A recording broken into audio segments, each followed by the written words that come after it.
जोधपुर से चलकर दिल्ली सराय रोहिला जाने वाली ट्रेन में बुधवार की रात डब्बे में 25 वर्षीय महिला के समय से पहले प्रसव हुआ, जिससे डब्बे में अफरा तफरी मच गई।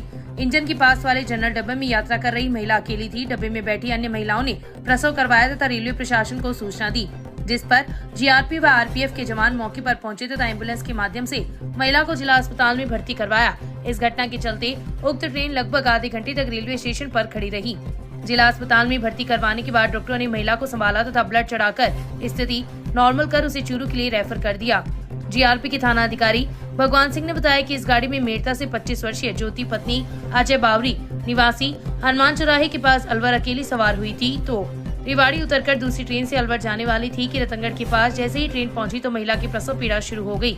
डिब्बे में उपस्थित महिलाओं ने प्रसव करवाया, लेकिन मृत बालक पैदा हुआ।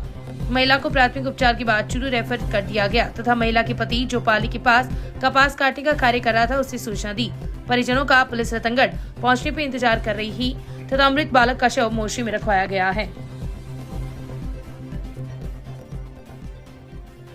तहसील के गांव हुडीरा में 2 दिवसीय कबड्डी प्रतियोगिता का शुभारंभ बुधवार को शुरू हुआ, जो गुरुवार को संपन्न हुई। पूरी रात प्रतियोगिता के अंतर्गत कबड्डी मैच हुए, वहीं दोपहर में भी खिलाड़ियों ने अपना दमखम दिखाया।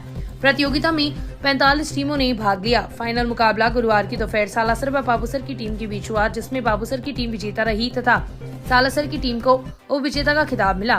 विजेता टीम बाबूसर को 5100 रुपए नगद, ट्रॉफी व खिलाड़ियों को मेडल प्रदान किए गए।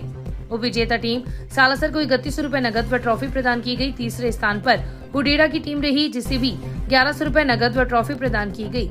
पंचायत समिति सदस्य बाबूलाल प्रजापति व सरपंच प्रतिनिधि चंपालाल ने विजेता टीम को पुरस्कार प्रदान किए। इस मौके पर प्रताप प्रजापति, गिरधारी खाती, भैराराम खाती, माणकचंद माली, राजूराम शोरान, बबलू सिंह, राहुल प्रजापति, राहुल नाथ, राकेश सिंह, बालकृष्ण, चुन्नीलाल, मनीष विकास, मनोज नाथ, मनोज सिंह, दीनदयाल सैनी, महावीर मेघवाल सहित काफी संख्या में ग्रामीण जन उपस्थित थे।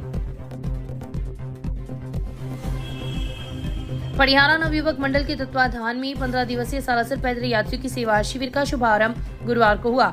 शिविर के शुभारंभ पर पंडित विक्की धादीज के आचार्यत्व में पूजा अर्चना से शुरू हुआ। शिविर में यात्रियों को चिकित्सा, रात्रि विश्राम, अल्पाहार, चाय पानी निःशुल्क प्रदान की जाएगी।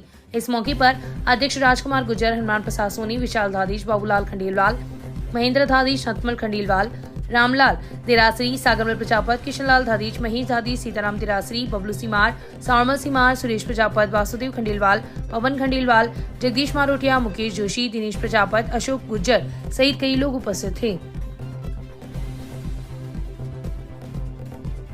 जोधपुर डिस्कॉम दीपावली त्योहार को लेकर रखरखाव का कार्य शुक्रवार को किया जाएगा। जोधपुर डिस्कॉम के सहायक अभियंता नरसिलाल मीणा ने बताया कि 132 केवी जैसे संचालित 11 केवी गोरीसर योकीठानी रतनगढ़ प्रथम व धानुका फिगर की बिजली आपूर्ति शुक्रवार को सुबह 7:30 बजे से 10 बजे तक बंद रहेगी। बिजली बंद रहने से शास्त्री नगर, भार्गव चौक, धानुका कुआ, तिलक नगर, नूच पाटा, संगम विहार कॉलोनी, रामचंद्र पार्क, तेलियान मोहल्ला, पंडितपुर, रेणुकुआ, देरासर रोड, पड़िहार मोहल्ला, बीकाबास आदि क्षेत्र के उपभोक्ता प्रभावित होंगे। पुराने समय में शहर के बीचों बीच निकलने वाली सदाशय रेलवे लाइन की जमीन वर्तमान में खाली पड़ी है। उक्त जमीन से निकलने वाले सदाशय ट्रैक को लगभग 6-7 वर्षों पूर्व शहर के बाहर से निकाल दिया गया। तब से उक्त जमीन रेलवे के अधिकार क्षेत्र में है, लेकिन चूरू रेल लाइन पर बने अंडरब्रिज से लेकर पुराने रतनगढ़ रेलवे स्टेशन तक 3.5 किलोमीटर लंबी व लगभग 60 फुट चौड़ी उक्त जमीन पर अभी जंगल बना हुआ है। इतना ही नहीं, कंटीली झाड़ियों के साथ साथ उक्त स्थानों पर लोगों द्वारा गंदगी भी फेंकी जा रही है, जिसके चलते इस जगह पर गंदगी का आलम है। इस जमीन के आसपास रहने वाले लोग गंदगी से परेशान हैं। साथ ही शहर का प्रमुख बस स्टैंड लिंक रोड भी इस जमीन से सटी हुई है। गंदगी के लगे ढेर मौसमी बीमारियों को बढ़ावा देने में सहायक सिद्ध हो रहे हैं, लेकिन इस जमीन की साफ सफाई की ओर न तो रेलवे विभाग ध्यान दे रहा है और न ही नगर पालिका। रेलवे अधिकारी इस जमीन के संदर्भ में कुछ भी बताने को तैयार नहीं। वहीं पालिका प्रशासन का कहना है कि जब पालिका ने उक्त स्थान पर सफाई करवाने की कोशिश की तो रेलवे प्रशासन पालिका को कार्य करने में रोक देता है तथा सफाई व्यवस्था के लिए लगाए गए संसाधनों को जब्त करने की कार्यवाही करता है। दोनों ही विभागों के अपने अपने दावे हैं, लेकिन परेशानी आम जनता को उठानी पड़ रही है। गत दिनों सांसद राहुल कसवा के रतनगढ़ दौरे के अंतर्गत भी स्थानीय लोगों ने इस समस्या को प्रमुखता से उठाया था। उसके बाद सांसद ने भी इस समस्या के समाधान के लिए उच्च अधिकारियों से वार्ता की, लेकिन समस्या का समाधान अभी तक नहीं हो पाया है। हालांकि रेलवे प्रशासन ने उक्त स्थान की सफाई के लिए पालिका प्रशासन को पूर्व में पत्र दिए हुए हैं। गुरुवार से शारदीय नवरात्रा शुरू हो गए हैं। अब आगामी 9 दिनों तक शहर के कई इलाकों में दुर्गा पूजा महोत्सव का आयोजन होगा। कन्या पूजन, डांडिया नृत्य, सामूहिक आरती जैसे धार्मिक आयोजन होंगे। वहीं रात्रि में रामलीलाओं का मंचन होगा। क्षेत्र में संजय माता मंदिर, जोधपुर डिस्कॉम कार्यालय के पास, शोलजी की कुई के पास, वाल्मीकि बस्ती सहित कई क्षेत्रों में सुबह से दुर्गा पूजा महोत्सव शुरू हो गया। मां अम्बे की सामूहिक आरती तथा रात्रि में भजन कीर्तन का आयोजन होगा। वहीं कई स्थानों पर 9 दिनों में 1 या 2 बार डांडिया नृत्य भी होगा। वहीं घरों में भी लोगों ने घट स्थापना करके मां दुर्गा की पूजा अर्चना शुरू कर दी है। जिला कलेक्टर अभिषेक सुराणा ने आज जिला मुख्यालय पर स्थित जिला कारागृह का निरीक्षण कर व्यवस्थाएं देकर आवश्यक निर्देश दिए। इस मौके पर उन्होंने बंदियों से संवाद किया और जेल की चाय नाश्ता, स्वच्छता, चिकित्सा व्यवस्था, लाइब्रेरी, मुलाकात व्यवस्था, परिवादों में पैरवी, विधिक सहायता आदि के संबंध में फीडबैक लिया। बंदियों ने बताया कि सभी व्यवस्थाएं ठीक हैं तथा जेल प्रशासन की ओर से उन्हें किसी प्रकार की दिक्कत नहीं है। इस दौरान जिला कलेक्टर ने जेल में संचालित पुस्तकालय का अवलोकन किया तथा यहाँ की व्यवस्थाओं की सराहना की। उन्होंने कहा कि बेहतर पुस्तकों का अध्ययन बंदियों के जीवन की दिशा बदल सकता है।